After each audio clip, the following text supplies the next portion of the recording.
शाम का समय था। सूरज धीरे धीरे अस्त हो रहा था। रमेश अपनी पुरानी मोटरसाइकिल पर गांव से लौट रहा था। रास्ता जंगल से होकर जाता था और अंधेरा घिरने लगा था। रमेश को रास्ता तो अच्छे से मालूम था, लेकिन आज कुछ अजीब सा महसूस हो रहा था। हवा में एक अनजाना डर था। तभी अचानक उसकी मोटरसाइकिल से एक तेज आवाज आई और वह रुक गई। रमेश ने मोटरसाइकिल को स्टार्ट करने की बहुत कोशिश की, लेकिन वह चालू नहीं हुई। चारों तरफ अंधेरा और सन्नाटा छाया हुआ था। पास ही एक पुरानी सड़क दिखाई दी, जो जंगल के और अंदर जा रही थी। यह सड़क मैंने पहले कभी नहीं देखी। जैसे ही वह रोशनी के पास पहुंचा, उसने देखा कि वहां एक पुराना टूटा-फूटा घर था।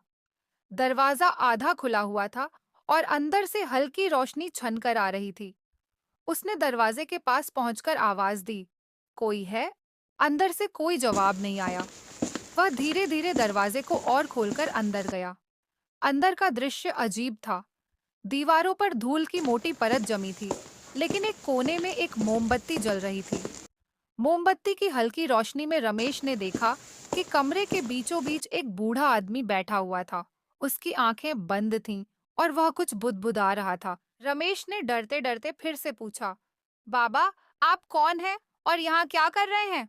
बूढ़ा आदमी अचानक चुप हो गया।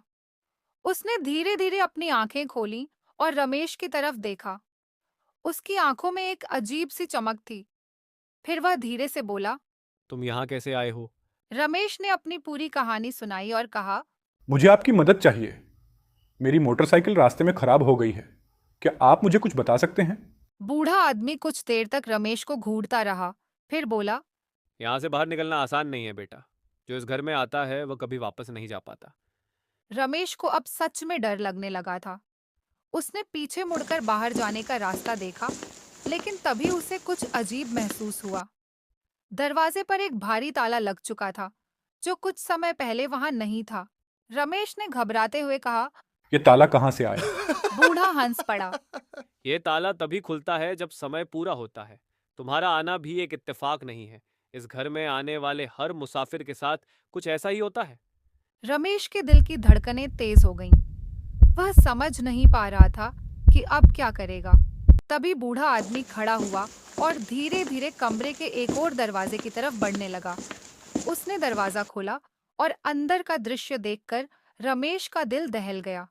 कमरे में कई पुरानी तस्वीरें टंगी थीं, जिनमें से कुछ में लोग बंद दरवाजों के सामने खड़े थे। ये सब क्या है?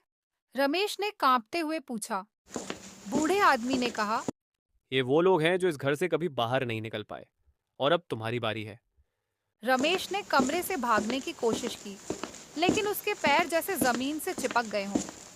बूढ़े आदमी ने एक जोरदार हंसी के साथ कहा। तुम चाहो तो भाग सकते हो, लेकिन समय आने पर तुम्हें यह जगह खुद ही वापस खींच लेगी।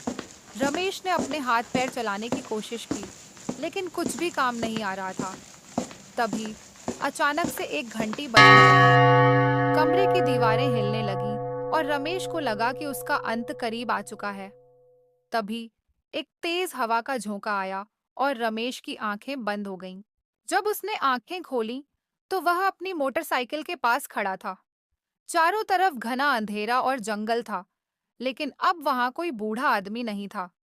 रमेश ने तुरंत अपनी मोटरसाइकिल स्टार्ट की और तेजी से गांव की ओर भागा। उसके मन में बस एक ही सवाल गूंज रहा था, क्या वो सब सच था या सिर्फ एक भयानक सपना? लेकिन जैसे ही वह गांव के पास पहुंचा, उसने अपने हाथ पर एक अजीब सा निशान देखा, जो उस बूढ़े आदमी की उंगलियों जैसा था।